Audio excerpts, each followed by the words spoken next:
These are beautiful Redwood pre-cut stair stringers made for 5 steps, the largest you can get at Home Depot or Lowe's. And I thought to myself, you know what, I'll pay a few extra bucks and get the pre-cut stringers. Well, unfortunately, they're not long enough. I'm going to need at least 6 steps, maybe even 7. So these are going to have to go back. They were 35 bucks a piece or something like that, so I think I'm going to end up being a lot cheaper cutting them myself. I'm using one as a template, kind of cheating, and I'm going to extend it 2 steps. And I had a piece of 1x12 laying here that we used for our scaffolding, which is now going to be sacrificed or transformed into a stair stringer. I should probably get 1x12 pressure treated wood, but I think what I might do is get 1x12 regular wood and do Shoshugi bond on it. We'll see.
I'm learning a lot about stair stringers lately. I'd never cut them before, and I've only installed them a few times, but they've always been pre-cut and, quite frankly, shorter steps.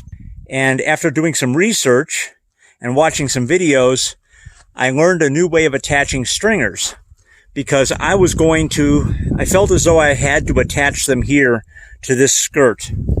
And that would mean that the step you would come out, and then your first step down, it would basically extend the deck out the width of the tread, and then it would be your first step. And I really didn't want that. I wanted that deck to be the first step. And then I watched a video, and a guy said, and I'll link it below because I've watched a couple really good ones. And the guy said that sometimes you can attach the stringers behind the skirting. And so that's what I've done. Let me get under here and show it to you. So what I did was I extended the first tread from 10 inches to 13.5 inches to compensate for the double 2x that I've got around the frame. And then I'll be able to attach it not only to my vertical post, but also to my framing of the deck from behind. It'll give a nice clean appearance. And then now that I'm thinking about it, I'm not even sure I'm going to do that, because I have to figure out what I'm going to use for treads here. Now, I was originally planning on using 2 5.5-inch treads, and then that would have a 1-inch lip on the end. If I put a 5.5-inch down here, I don't know. I'm going to have to do some recalculation, but I know this is how I'm going to attach the stringer. It's just a question of working this first one through. Using basic knowledge learned from YouTube University, I did a little sketch of what my stringer needs to look like. My treads will be 6 3/4 high. Pardon me. My riser will be 6 3/4 high. My treads are going to be 10 inches wide. except for the top tread, which has to compensate for being tucked underneath the deck, the double 2x. So I'll make that 10 plus 3 1/4. I have the first stringer cut, and I'm satisfied with the layout on it. We have 10-inch treads, 6 3/4-inch rise, and that will compensate for the 2x material that I'm going to use on the treads and the risers.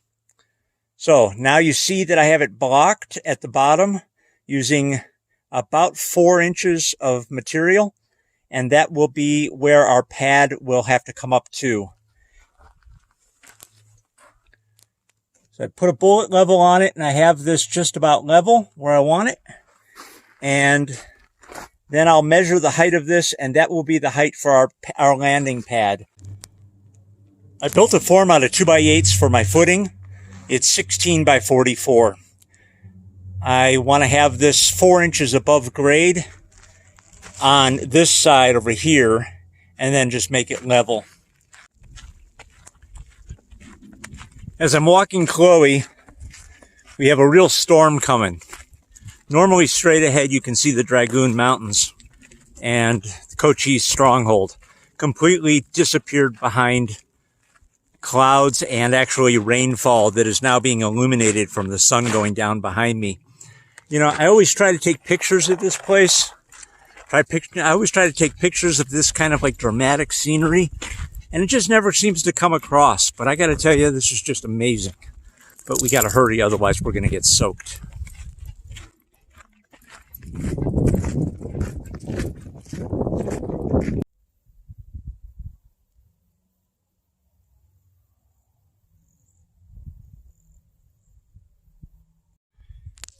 I've got my form positioned where I need it. It's level and it's parallel to the house, or as close as I can get it. And the first stringer has been temporarily clamped in place just to make sure that my treads are level, and they are. Now I've decided to move the first stringer to the outside of the post, as you see it here, because that'll give me a better place to secure it to the post.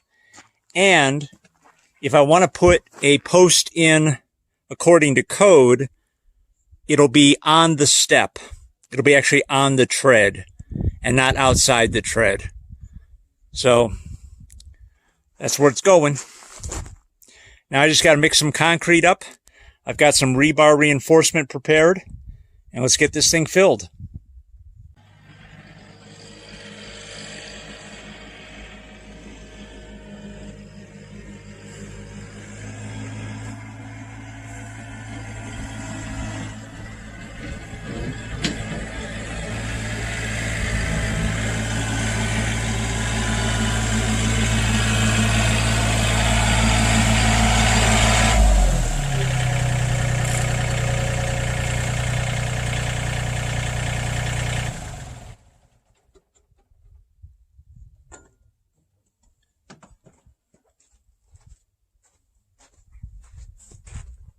After 3 weeks without the tractor, you realize what a big help it is. Glad to have it back.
slab is between 4 and 5 inches thick, so I've given it a couple days to cure, and I'm going to see if I can get this form off.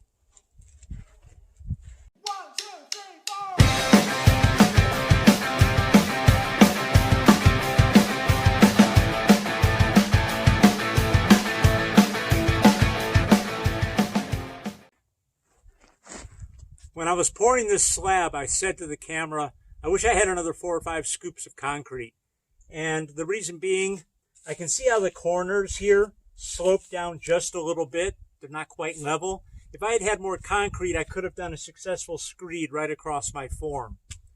My stringers are going to sit about right here, so I'm not really too concerned about it. I'll make it work. The next one, though, I used 3.5 bags of concrete for this.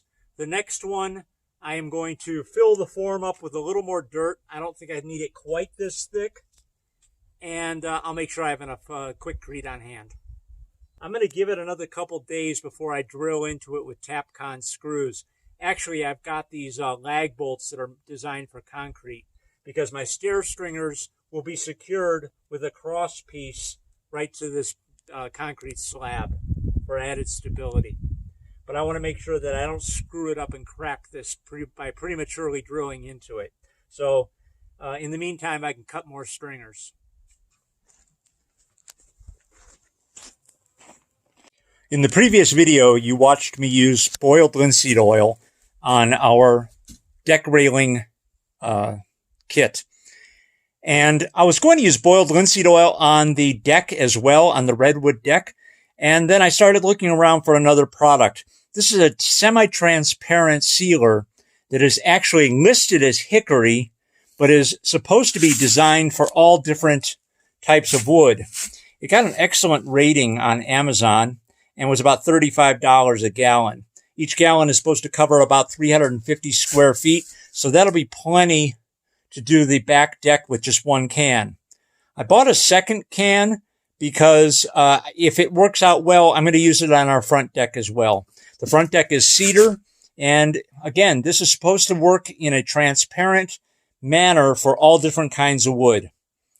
So I'm going to get it open, and what I'm going to do is before I start working with this, I'm going to run some tests. I'm going to take a piece of my railing material, and I'm going to coat it with boiled linseed oil, and then once that's dry, I'm going to use this material on it. And I'm also going to take a piece of the Redwood decking leftover material, and I'm going to put a coat on that. I want to see how this reacts before I make a full commitment to it. This is an oil-based stain, so it should be compatible with the boiled linseed oil. We'll see. Now, the boiled linseed oil I've only used on the railing system, and I'm going to do a test because if it looks good, I'll probably add a coat of this to it as well.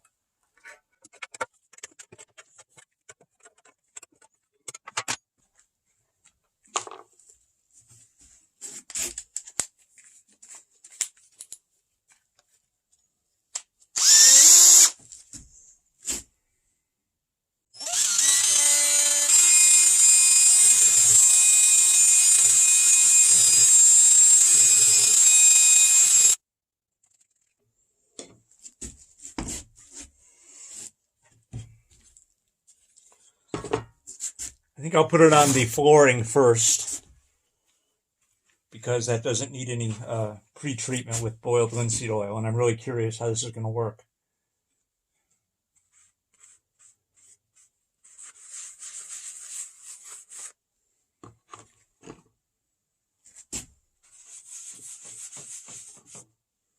I'll tell you what, if it dries half that good, I'm using it.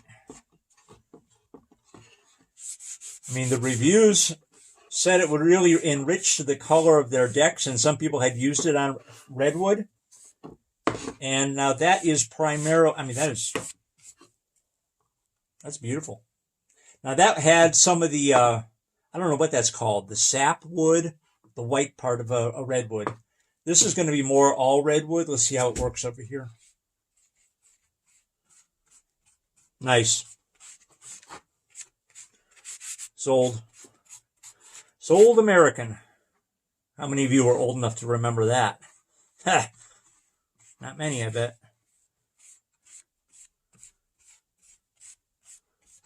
I'm going to let that sit for a minute. And while I'm putting boiled linseed oil on the other piece of wood, when that gets done, when I get done with that, I'm going to wipe this down and see how it works. But thus far, I'm happy.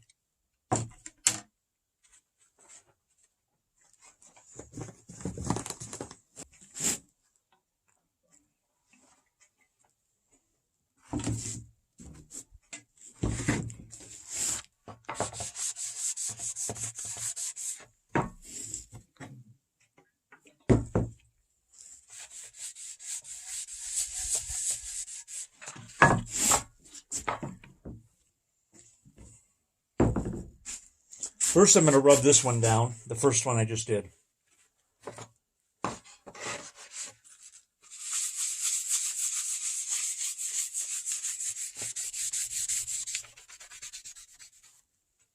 Boy, it's nice. I really like it.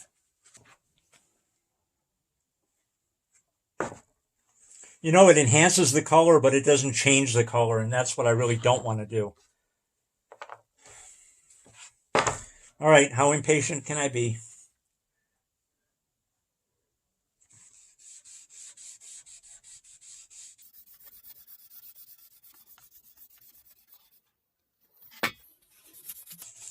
Should have let it dry. Okay, I'm going to try this again. Take two. And I'm going to let that boil. I'm going to let this really soak in and dry. Because I think if it's not dry, it won't be a fair test. I'm afraid the stain is just going to wipe off the boiled linseed oil if I don't let it really soak in and dry. So, put this on. I'm going to put it out in the sun, give it about an hour to dry, and then we'll resume this test in about an hour. Okay, I've given this about an hour and a half to dry in the sun. It feels pretty good. I'm going to see if I can put a coat of this this new stain and sealer on it and see how it works.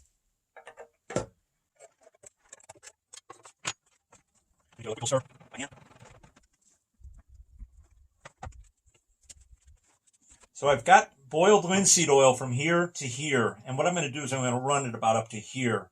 That way I can see the difference of without and with the boiled linseed oil.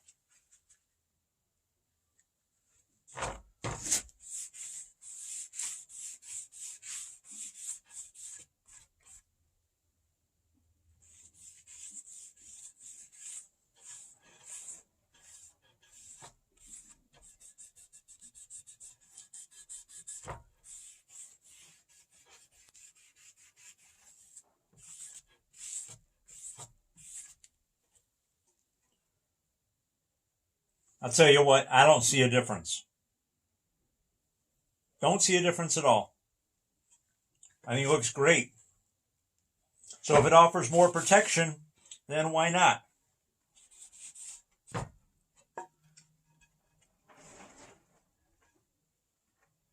Kind of accentuates the difference though. But, you know, it's not going to be right on top of each other. There's going to be that much space between them. I'm going to put a second coat on the deck material just to see what it looks like.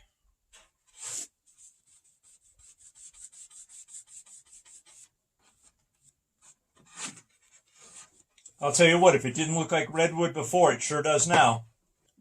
Let's take this outside and see how it looks against the raw cedar. The raw redwood.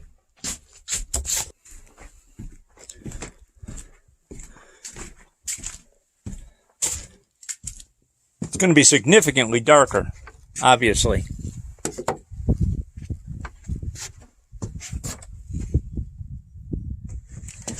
Let me put it. There you go.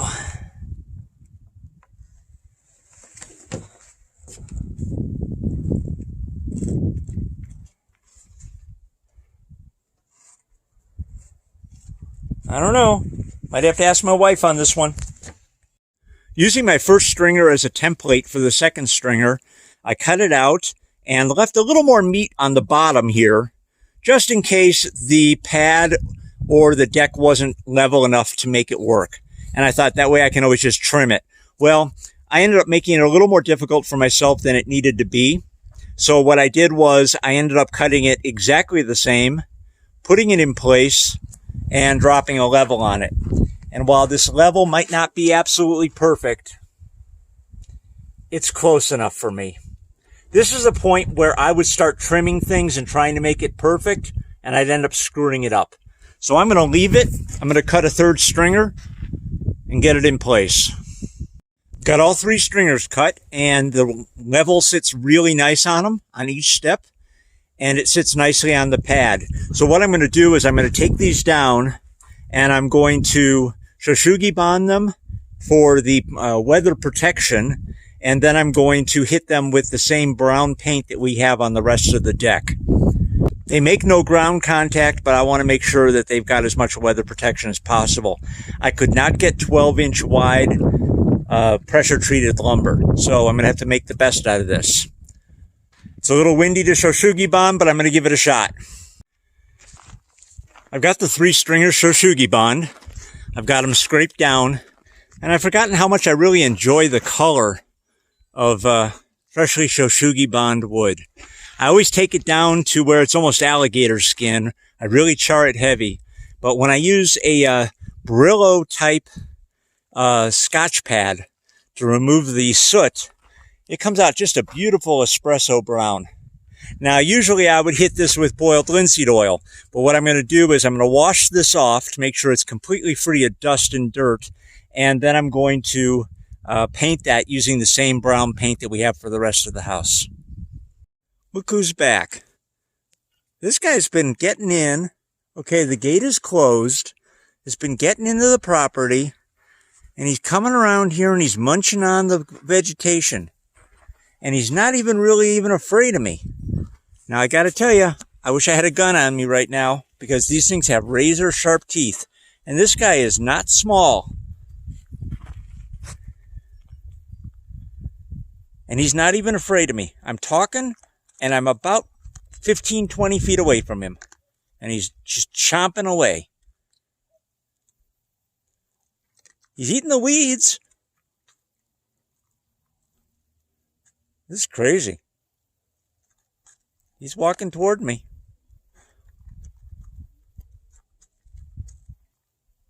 Not even afraid. Either they're deaf or he just says, screw you. I got no fear. When I walk a little, he then stops and looks at me. But there he goes. There he goes. He's a good-looking dude. I wonder how he would taste.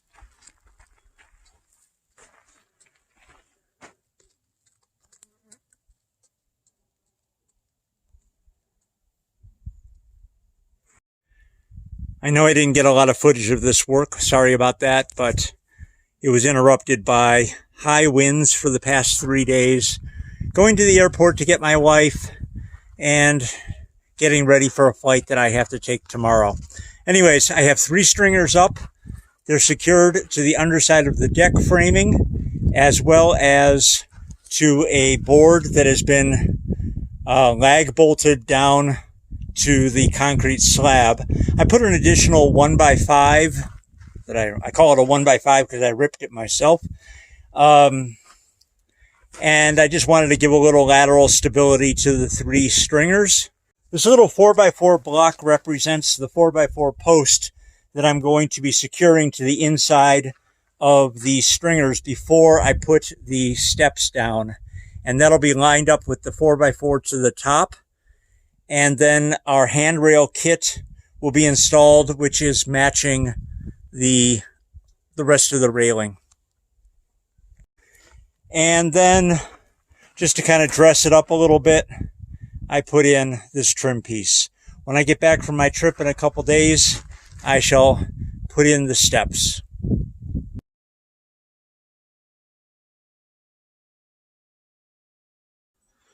Okay guys, this is going to be an abrupt end to this video, and I'm real sorry about that. I don't like leaving videos unfinished like this. But some things have happened in the past few days that have just put the steps on the back burner. And I have 2 options. I could not put a video out and just leave you guys totally hanging, or I could fill you in on what's happening. So, combination of traveling last week, and when I was gone for a few days, I got a hernia. So I was in some pretty severe pain for a few days, and I've really got to take it easy.